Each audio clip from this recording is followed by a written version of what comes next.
Hello everyone, আজকে বানাবো falooda mix. Falooda নিয়ে আসলাম, তারপরে ফালুদার ভিতরে দেখতে পাচ্ছেন প্যাকেট দেওয়া আছে, জেলির প্যাকেট। জেলিগুলো হচ্ছে তৈরি করতে হবে, এগুলাকে একটু হালকা আঁচে জাল দিয়ে তারপরে ঠান্ডা হওয়ার জন্য একটা ডিশের মধ্যে ঢেলে এগুলাকে কিছুক্ষণ রেখে তারপর ফ্রিজে রাখতে হবে।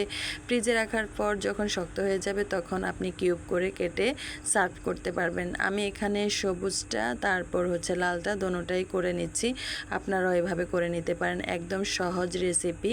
তারপর হচ্ছে দুধ জাল করে নিচ্ছি, এখানে আমি গরুর দুধ নিয়েছিলাম। তারপর প্যাকেটের ভিতরে যে উপকরণগুলো আছে সেগুলো দিয়ে দিয়েছি।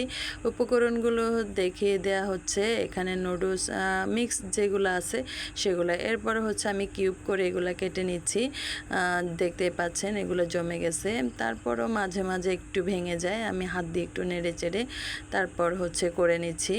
তারপর হচ্ছে যে কোনো ফ্রুট দিয়ে আপনি এটাকে সার্ভ করতে পারবেন। আমার কাছে ড্রাগন ছিল, আম ছিল, সেই সাথে সবগুলো মিক্স করে আমি বানিয়ে ফেলেছি। তো আপনারাও এই অসাধারণ রেসিপিটা বানিয়ে ফেলতে পারেন খুব সহজেই প্যাকেট কিনে এনে। তো কেমন লেগেছে ভিডিওটি? ভালো লাগলে শেয়ার করে দিবেন।